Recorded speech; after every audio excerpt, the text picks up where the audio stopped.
Okey, baik. Untuk tajuk yang keempat, pada petang ni kita akan belajar berkaitan dengan pengurusan data. Bab ke-11, muka surat 163 dalam buku teks. Baik. Okey, pengurusan data ni kita nak belajar tentang apa? Kalau dulu kita namakan pengurusan data ni sebagai pengendalian data, data handling. Okey. Kalau di sekolah menengah pun kita akan belajar ni. Okey. Untuk ambil matematik confirm akan belajar. Okey. Di sekolah di universiti pun banyak kursus yang itu kena belajar juga. Dan tapi nama tu berubah lah. Di sekolah menengah nama lain, di peringkat kampus mungkin nama lain pula, statistik lah dan sebagainya. Baik, objektif kita nak belajar ni sebabnya kita supaya entum selepas akhir kelas ni entum dapat mentafsir data. Data yang kita belajar sekolah menengah ni 3. Data dalam bentuk pitograf, data dalam bentuk carta palang dan juga dalam bentuk carta pai. 3. Tiga ni ya. Nanti di sekolah menengah ada lagi bentuk-bentuk lain. Graf garis, carta palang pula ada menegak, ada carta tidur dan sebagainya. Kita nak sebabnya kita nak belajar ni sebabnya kita nak supaya nak persembahkan data kita ni dalam bentuk yang tersusun. Tapi data tersusun tu perlu pula ditafsirkan. Jadi kita nak belajar mentafsir data. Contoh kalau kita tengok ni, Ali kumpul 2,500 tin pada hari Isnin, 1,250 pada hari Selasa dan 625 tin pada hari Rabu. Hari Khamis pun dia kumpul 625 tin juga. Kalau kita buat dalam bentuk macam ni, ayat macam ni, orang tengok pun pening, payah nak tengok. So sebab tu kita boleh tukar dalam bentuk pitograf, carta palang ataupun carta pai. Contohlah kalau kita buat carta pai. Carta pai ni 2,500, maksud dia separuh daripadanya adalah hari Isnin, 50%. Lepas tu hari Selasa, lepas tu hari Rabu, hari Khamis 12.5, 12.5, ni 25%. Bila kita data tu kita persembahkan dalam bentuk carta pai macam ni, orang nampak tu lebih elok, lebih mudah. Lebih mudah lah berbanding tengok ayat panjang-panjang ni. Sama macam itu menjawab soalan mat lah. Kalau ayat pendek ni mudah nak jawab. Tapi bila ayat panjang sikit, duk ngadu kat mak. Mak payah soalan matematik. Padahal dia soalan yang sama je. Cuma yang tu soalan tu pendek. Yang tu soalan dia panjang. Padahal benda yang sama yang dia tanya. Contoh dia tanya 30 tambah 20, yang tu pun mudah jawab 50. Kalau dia kata Pak Ali mempunyai 30 ekor kambing dan juga 20 ekor ayam panjang meleret, yang tu pun pening terus sebab panjang. Sama juga macam ni, panjang-panjang ni yang tu tak suka. So kita persembahkan dalam bentuk macam ni. Tapi bila dah persembahkan dalam bentuk macam ni, kena pandai tafsir lah pula. Kena pandai tafsir. 50% ni berapa bilangan dia, 25% ni berapa bilangan dia. Yang tu kita nak belajar dalam tajuk ni. Okey, kita tengok yang pertama, piktograf. Piktograf. Ya, waktu ni tengok kat ni. Jangan tengok muka ustaz. Walaupun nak tahulah ustaz berbedak apa semua. Cik tak. Piktograf, tengok piktograf. Okey, tengok antara yang mula-mula yang tu kena mahir dalam piktograf ni, yang pertama yang tu kena tahu tajuk piktograf. Kat mana kita nak tengok tajuk piktograf? Kat atas ke, kat bawah ke, kat tengah ke, kat tepi, kat kaki, kat kanan, kat mana? Kat mana dia akan tunjukkan tajuk dia? Tajuk dia kat mana? Atas ke bawah? Atas. Apa tajuk dia? Bunyi nak kuat sikit. Jisim bahan. Jisim bahan kita semula. Malu-malu pula. Bunyi berbisik Okey, jisim bahan kita semula. Tajuk piktograf ialah jisim bahan kita semula. Apakah jenis bahan-bahan dalam data? Okey. Ada berapa bahan yang disebutkan tu, bahan kita semula tu? Ada 4. Yang pertama, surat khabar, tin aluminium, plastik, bahan lain. So yang kedua, selepas tajuk, entum kena tahu apa bahan-bahan dalam piktograf tu. Yang ketiga, nilai perwakilan petunjuk. Tu yang entum tengok bulat tu, satu bulatan tu mewakili berapa? 5 kilogram. 5 kilogram. Petunjuk dia tu akan dinyatakan di bawah. Tengok tu, dia tunjuk bulatan merah tu mewakili 5 kilogram. Kalau separuh berapa kilogram? Separuh bulatan. Berapa kilogram? 2.5 kilogram. Lambat jawab ni. Lama sangat PKP. Okey. Apakah kesimpulan yang dapat dibuat? Yang ni juga ente kena tahu. Selain daripada 3 benda tu, ente kena tahu nilai maksimum, nilai minimum dan juga julat. Nilai maksimum yang mana yang mempunyai nilai paling tinggi? Antara surat khabar, tin, plastik dengan bahan lain tu. Okey, surat khabar. Berapa nilai dah? 25. Itu kena tafsir dah. 5 bulatan, satu tu 5 kg. So 5 darab 5 dapat 25 kg. Yang paling rendah? Plastik berapa? 2.5 kg. So beza antara yang paling tinggi dengan paling rendah berapa?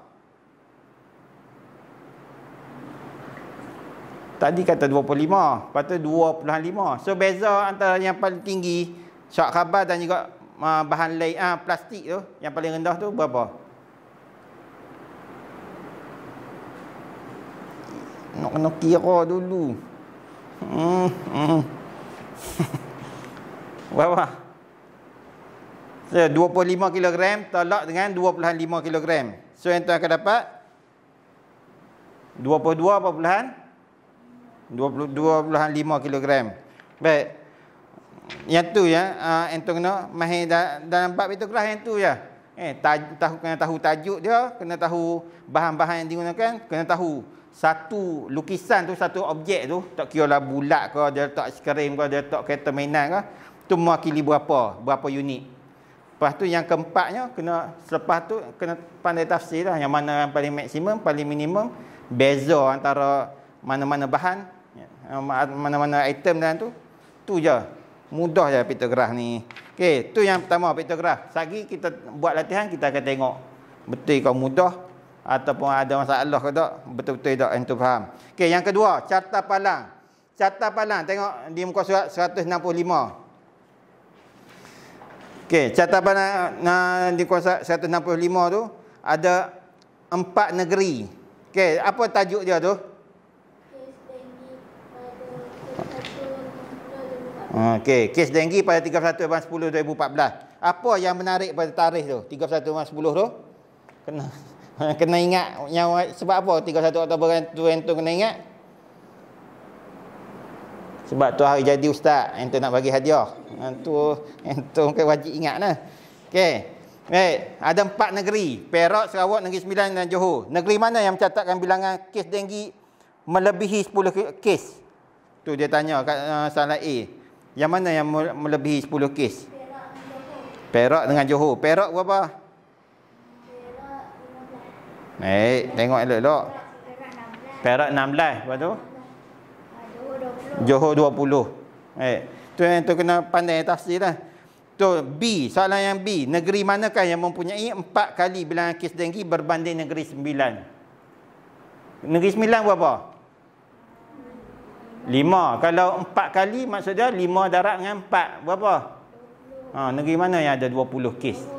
Johor. So Johor mempunyai 20 kes. Okey.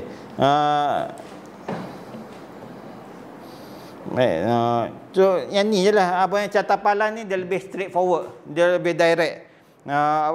Boleh tengok tu kita boleh nampak terus. Tak perlu macam piktograf tadi kena darat-darat dulu dia ada perwakilan. Yang ni memang terus dia tunjuk tu memang 20 tu memang 20 lah, tak perlu darat lah. Ya, so dalam 3 ni yang kita belajar piktograf, carta palang ni yang paling direct, paling mudah lah nak tengok. Cuma sebelum tu nak tanya, antara 4 tu yang mana nilai paling tinggi? Nilai maksimum dia Johor. Yang paling rendah? Berapakah julat? 15. Julat tu maksud apa? Fatini tanya sana ni. Terang sikit, julat tu maksud apa? Nilai maksimum tolak nilai. Okey, julat tu nilai maksimum tolak nilai minimum. Okey, kena tahu nilai maksimum, nilai minimum dan juga Kena tahu julat. Julat tu nilai maksimum tolak nilai minimum. Settle bab carta palang. Dan yang ketiga, kita pergi pula ke carta pai lah. Lepas tu baru kita akan tengok latihan. Carta pai. Baik. Muka surat 168. Okey, muka surat 168. Okey, sarah mempunyai 80 keping kad gambar haiwan vertebrata. Haiwan vertebrata ni haiwan apa? Haiwan vertebrata ni. Haiwan apa? Haiwan jenis manjat pokok ke? Haiwan duduk dalam air ke? Haiwan yang ada tulang belakang. Belajar kat mana? Oh, tengok buku adik. Oh, bagus buku adik. Ada semua tu. Okey. Gambar haiwan vertebrata. Vertebrata ni yang ada tulang belakang. Kalau tak ada tulang belakang, kita panggil invertebrata. Okey, carta pai di sebelah menunjukkan pengelasan kad gambar haiwan vertebrata itu. Okey, dia ada ikan, burung, reptilia, mamalia, amfibia. Ikan ni macam biasalah. Burung tu burung lah. Reptilia ni macam buaya, ular. Mamalia ni macam selain daripada manusia ni binatang haiwan yang berdarah panas dan juga melahirkan anak. Kucing, termasuk juga ikan paus dan juga ikan lumba-lumba. Pandai Fatini kan pergi tengok ikan lumba-lumba kat negara mana tu? Mak Umi dengan abah lagi. Nanti tak pergi. Okey, amfibia ni benda apa amfibia? Semalam Aiman kata amfibia ni kereta kebal. Betul tak kata? Masa perang Amerika dengan Iraq itu, salah satu kereta kebal yang digunakan kereta kebal amfibia. Sebab apa dinamakan amfibia? Sebab dia boleh bergerak atas darat dan juga bergerak dalam air.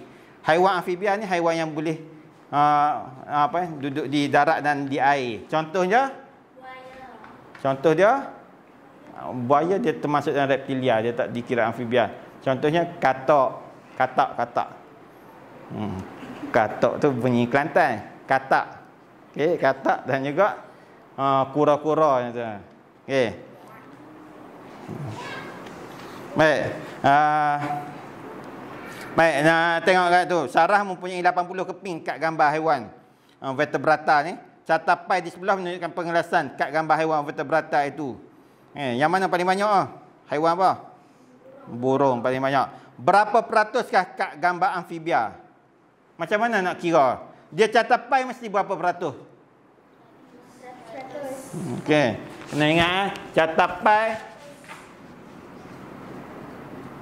keseluruhan. Keseluruhan. Carta pai tahu kan 100%. Kalau reptilia 20, ikan 15, mamalia 25, burung 35, nak cari tu macam mana? Kena 100 kena tolak dengan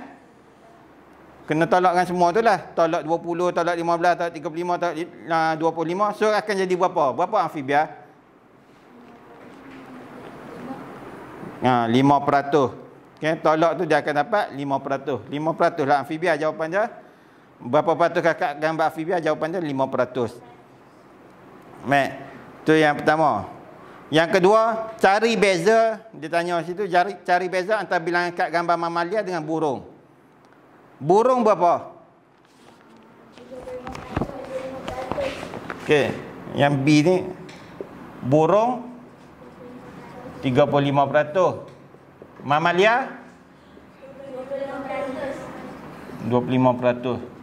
So, beza maksud dia kena tolak 35%, tolak 25%, itu akan dapat 10%.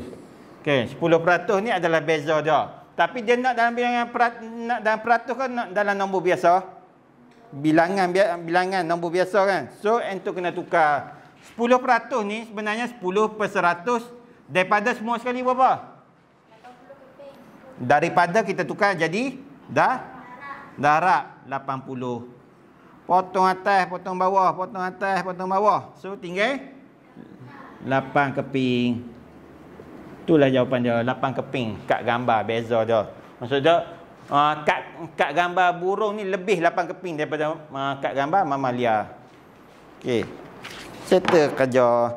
Nanti kita akan tengok latihan pula lagi. Baik. Boleh faham tak tu? Okey. Yang seterusnya sikit lagi nak revision balik. Antum patutnya dah belajar dalam tajuk dalam tak nampak